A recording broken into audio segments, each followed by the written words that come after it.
All right, champ. Unfortunately, BRF couldn't finish the show because he got to take care of some family duties, but we all understand that. Yes, But we do. my favorite topic, babyface heel. Now, for those who may not know what babyface heel means in wrestling terminology, babyface means good guy, heel means bad guy. Tweener is someone in between babyface or heel. So I come up with a list of athletes, and me and the panel, we're going to decide whether babyface or heel. Now, for the first one, Tom Brady. He's a baby face. He's an undisputed baby face. The face of the league, greatest of all time, greatest underdog story there ever was in the NFL.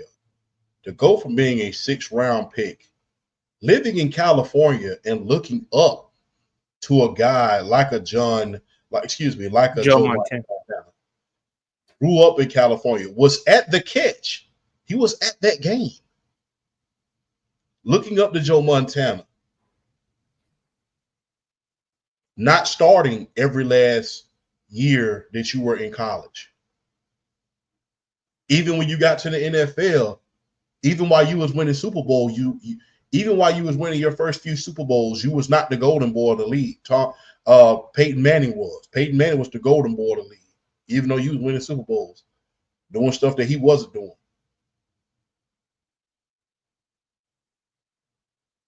To come from being a 6th round pick, playing behind Drew Bledsoe. Drew Bledsoe, people don't realize this. Before the year that Tom Brady took over, Drew Bledsoe had just signed a $100 million contract. He had just signed a $100 million contract. Bledsoe got hurt. The rest was history. It was history.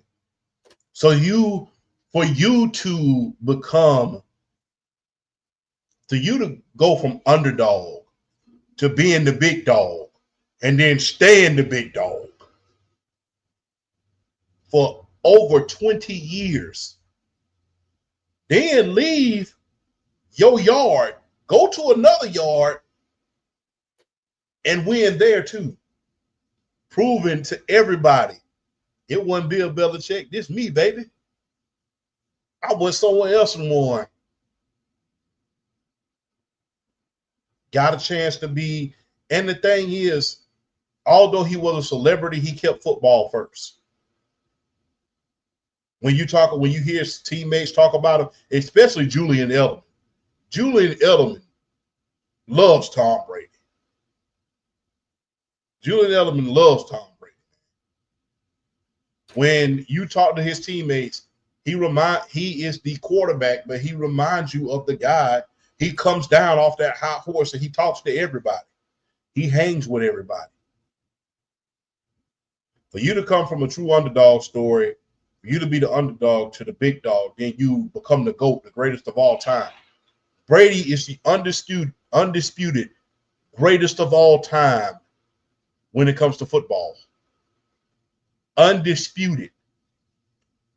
I love Joe Montana. I grew up on him. Played his Sega video games. Surpassed him and cleared him. Some of the greatest quarterbacks of all time, John Elway. So many quarterbacks in this league, they will not touch your legacy. They will have to win for so many years in order to even sniff it. They can never clear you. In order for you to get cleared, that's how come they keep moving the goalpost. If you really want me to be honest with you. But what if Patrick Mahomes, what if this person wins this many Super Bowls? Does he really have to win? Because they know ain't nobody going to touch it. That's how come they keep moving the goalposts. They know nobody is going to touch that. So when you know nobody's going to touch that plateau, you got to move the goalposts just a little bit.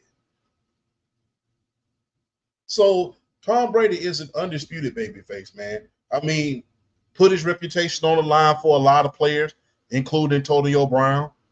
Was able to deliver a Super Bowl tour. Remember what he did for Gronk? Yes.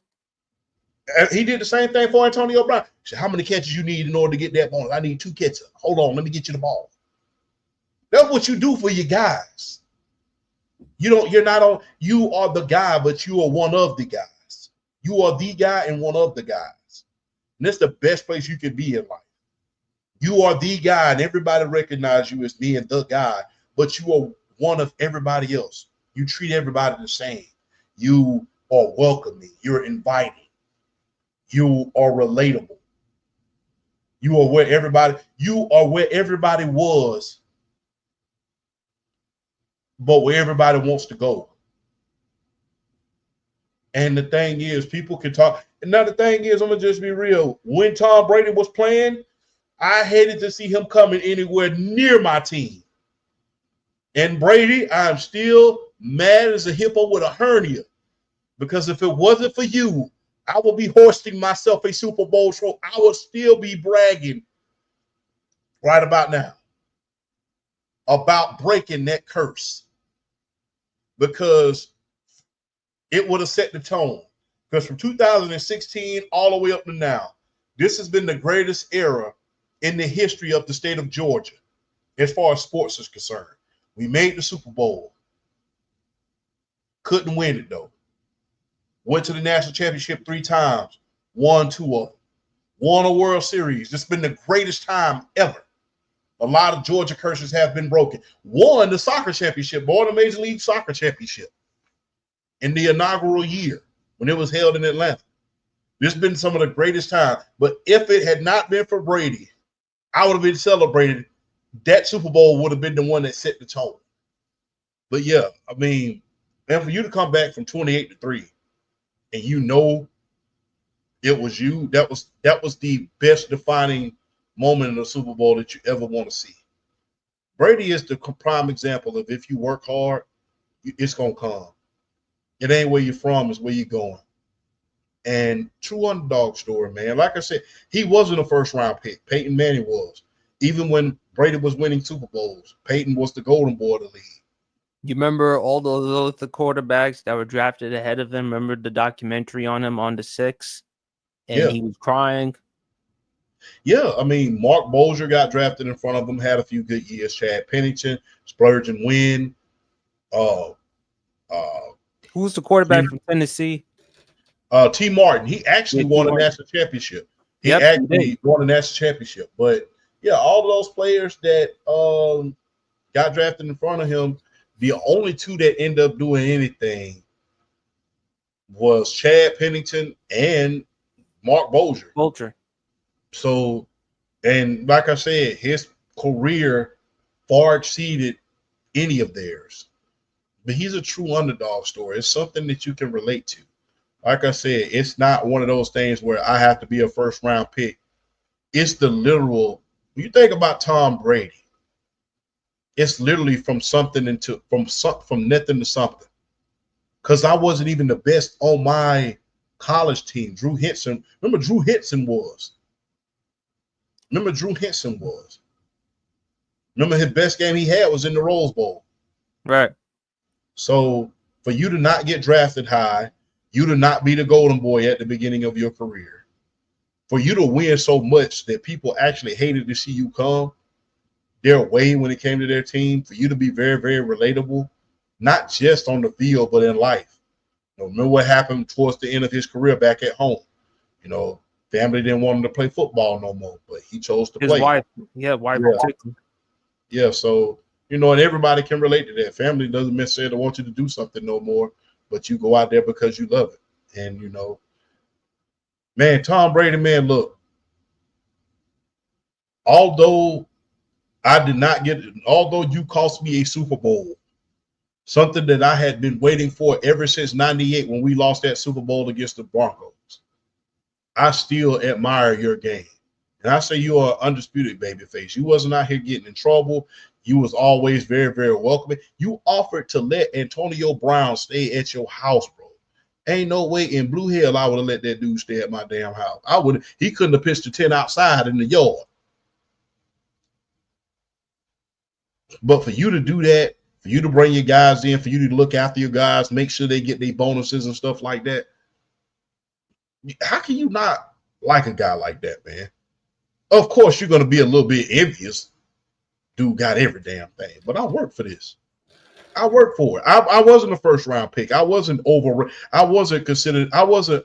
A lot of first round picks as quarterbacks, they come in and some of them, a lot of them are overrated. A lot of them.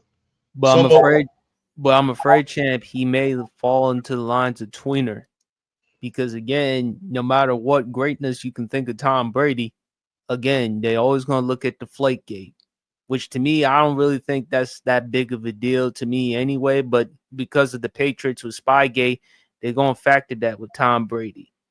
They're gonna factor how the way he handled post Super Bowls when he lost to Eli Manning, when he lost to Nick Foles, how he didn't shake their hands when he lost to them. They're gonna look at that because remember, Cam Newton, when he lost in the Super Bowl, you saw at the press conference how the way he handled it. But correct me if I'm wrong, champ, he did shake Peyton Manning's hand. And I live in the New Jersey area. Jets fans, Giants fans, they still mad to this day. Giants fans are happy because they beat Brady not once but twice in a Super Bowl. And also because of Boston, because of the Patriots, the dynasty. Yeah, jealousy, envy does play a role because again, he was the face of the NFL. You married to Giselle, the supermodel wife. You had a lot of things to benefit your factor, but he may lean towards tweener, champ, because again, yeah, we respect and admire the underdog story. We appreciate Tom Brady's hard work, but at the same time,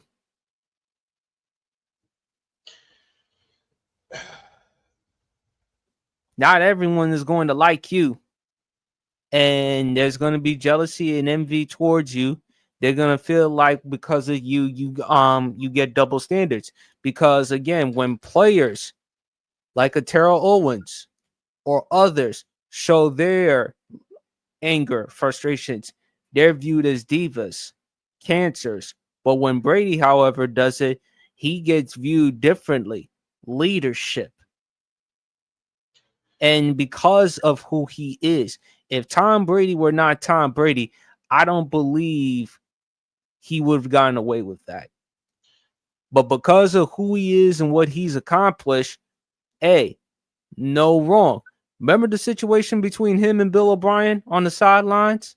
oh, they were going at it. But when you are a winner, you can, I'm going to just be real. Fair or unfair, when you are a winner, you can get away with some things like that. And the thing is, you could push back a little bit. I mean, I'm going to forget, I think I said it on your show like a couple weeks ago. That's the same thing that Drew Brees told Bo Nix. That's like you see Bo versus you see, look at the interaction that you see with Sean Payton and Russell Wilson. How Sean Payton will really get on to him and he'll just sit there and just take it. And people will be hollering about how he berated Russell. Look at the difference between how Russell handled it and how Bo Nix handles it. Because he followed Drew Brees' advice. He said, Sean Payton is very demanding. You have to be just as demanding back to him. Sometimes you need that pushback. Hell, you ain't always right all the time. The hell you talking about?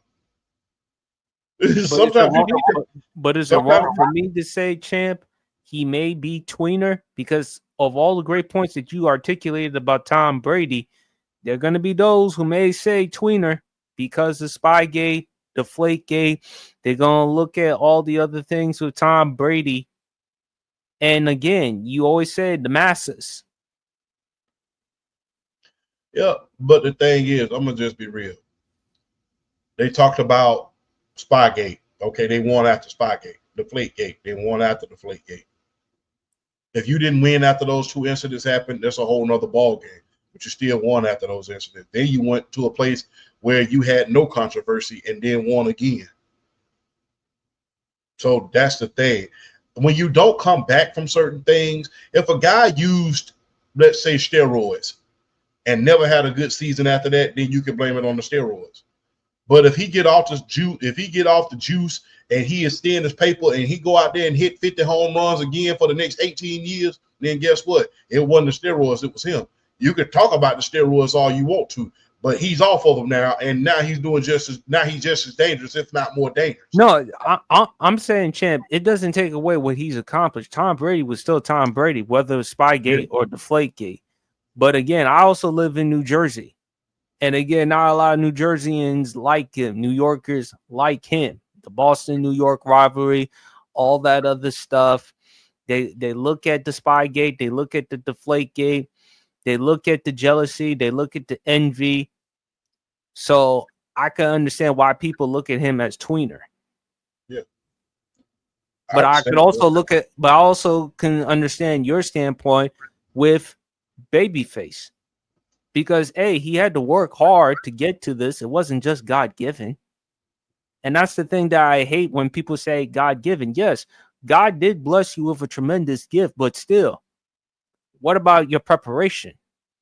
What about something that you had to sacrifice every single day in order for you to get to this point? People they take that for granted.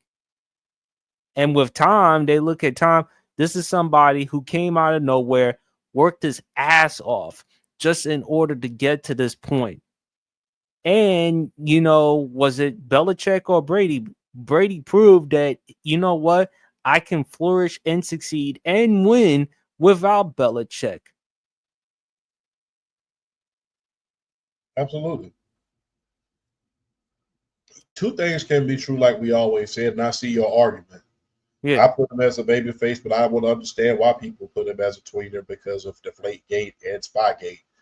But as far as anything else, I always put Brady at the top of a babyface conversation because, like I said, people can say whatever they want to, but at the end of the day, I still won after that, and I came back from those situations. The year after the Deflategate, I won a Super Bowl. And the very guy that suspended me had to hand me that trophy. I would have won the MVP had I not been suspended.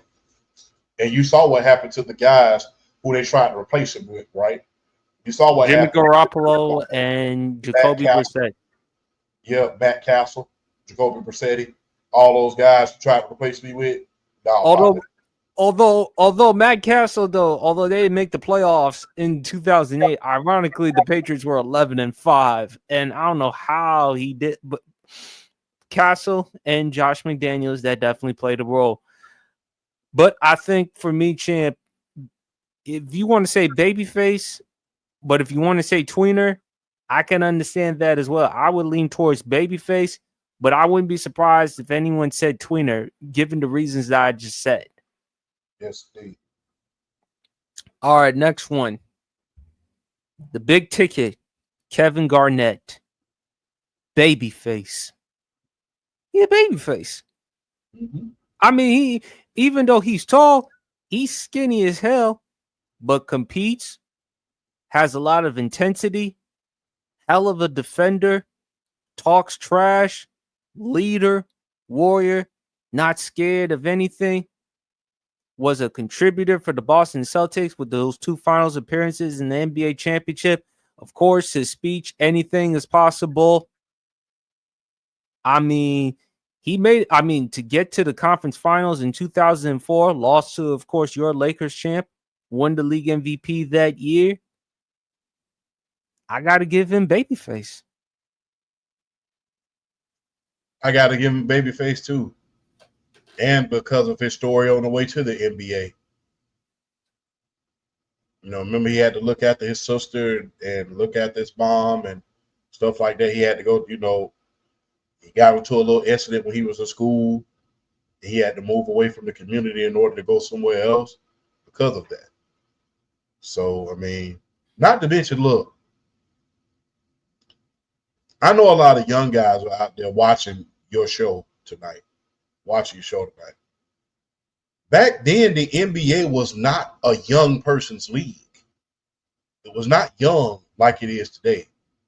It was not a lot of, More old school back then. It was real old school. It was really a grown man's game back then. Wasn't a lot of guys when Kevin Garnett came in that was coming out of high school. Wasn't a lot. Him and Kobe back then were anomalies.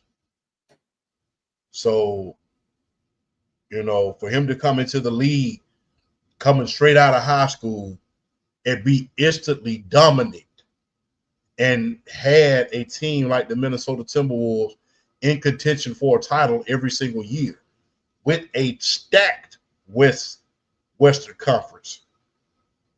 Kobe and Shaq, Tim Duncan, and David Robinson, you could pretty much stop it right there.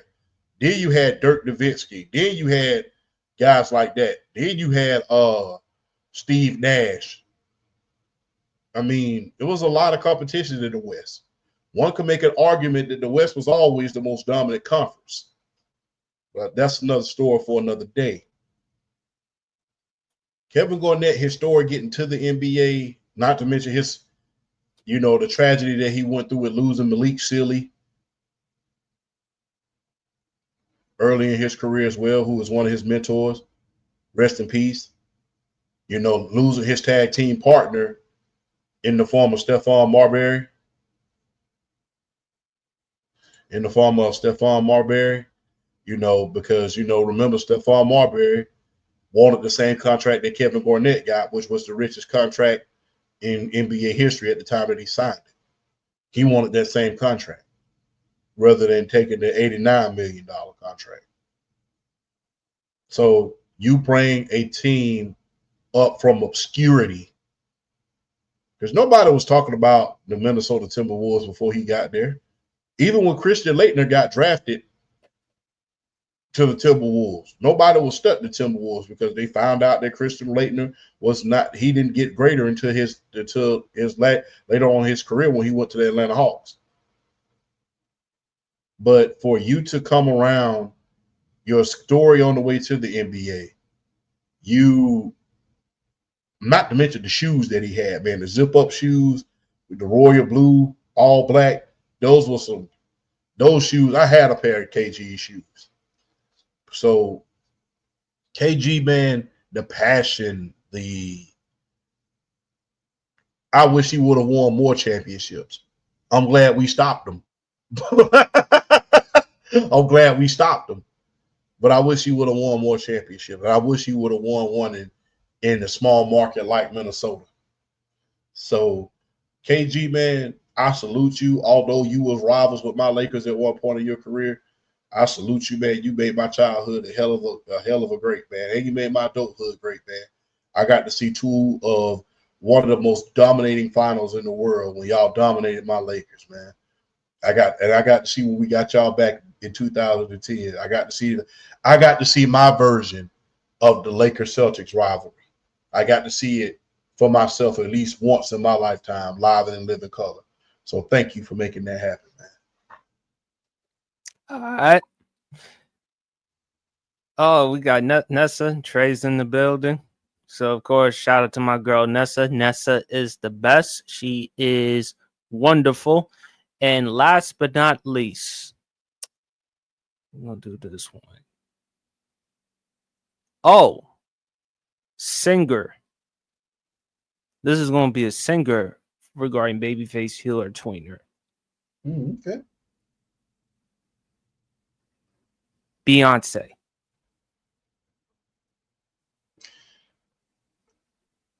Babyface. Look, she's a babyface. And look, I'm going to just be real. When it comes to Beyonce, she's sort of like LeBron, if you really want me to be honest with you. That they're so clean that people will pull stuff out of their behind in order to find some dirt when there's really nothing there. There's no incidents. There's not a lot of, arrests. There's not a lot of anything. I think the most controversial thing that happened with Beyonce under the public eye, I would say, is the elevator incident. Yeah. But other than that, man, hell of a performer. I never forget, man, when she was at the beginning of her career. I remember she came down to Columbus when with Destiny's Child for Family Day in the Park, back when we actually had stuff like that. But I actually seen her I ain't see her up close, but I saw her on stage for the first time then. And I remember my mom saying, even back then, she's like, she gonna be solo before it's all said and done. But she's a huge star, man. Like I said, I don't get into this whole situation of trying to pull stuff out of my behind, trying to find something wrong with somebody. If they're clean, they're not getting in trouble, they're not doing anything. People are going to bring up accusations and stuff like that. People are going to bring up, like I said, people are going to try to pull stuff out of their behind every single day to try to find something wrong about you. But, remember the whole controversy about her wearing the Buffalo Soldiers t-shirts, that's what I said. But like I said, not everybody sees it the way I do, but just being real. But I say Babyface, man. I really can't look. People, like I said, all of this stuff that people might say on the internet and stuff like that, it's a lot of innuendo. It's a lot of rumors, and it's a lot of he said, she said, and a lot of other stuff. Like I said, I compare her to LeBron James because LeBron is so clean that you hear an allegation against LeBron at least once a year because people are trying to find something to be mad at when it comes to LeBron. Yeah, I mean, it's not enough that, you have to hate him on the court because he didn't win enough finals. You have to try to find something off the court that's going to tarnish it. Remember, Jeff Teague, with his behind, he going to try to say LeBron was on steroids and all that other stuff. And, yeah, people just be going all out of the way trying to find something wrong. So I just think that that's the case, And, look, you can take Beyonce, in my humble opinion, her and Jay-Z, they are masters in taking their career in their own hands and being very selective about what they put their name on. And I admire that. Sometimes when you are a prominent figure, you willing to put your name on everything.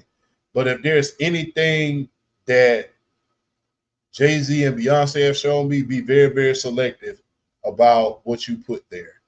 And that showed me a good lesson, man.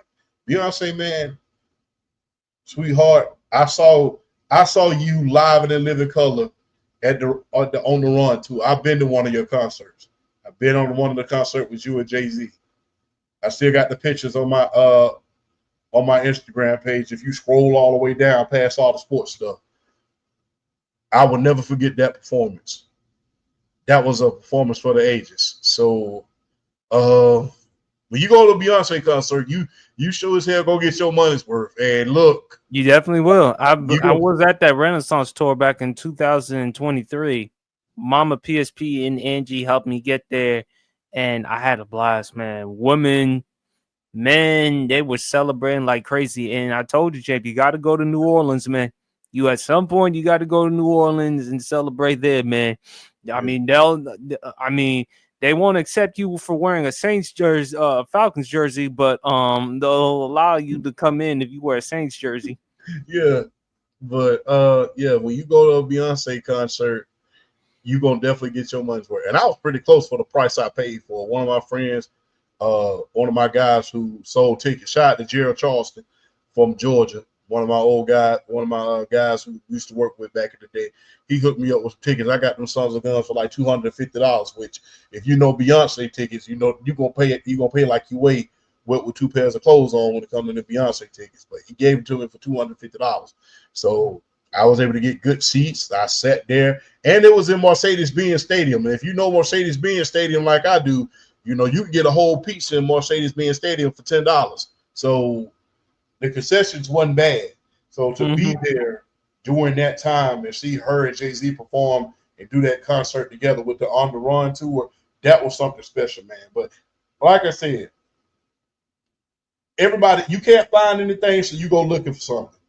It's kind of like, it's kind of like your parents coming into your room as a teenager. You got everything clean. They tell you to get up and mop the rug.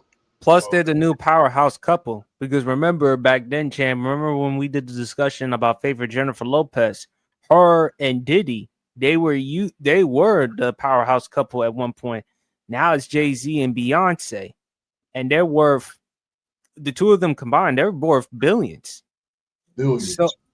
So I mean, well, I got to show this photo because this is what happens if Champ would wear a Saints jersey. Either that one or that one right over there. I mean, but other than that, I mean, look, my thing is, Champ, at the end of the day, Beyonce's a babyface. She a babyface. She gotta be a babyface. She is a babyface. Hold on, Champ. Let me see if I can try to get Champ back on there real quick. See.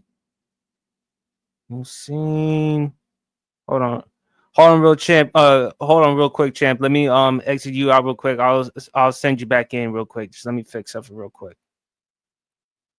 All right, there we go. Can you hear me now? All right, loud and clear.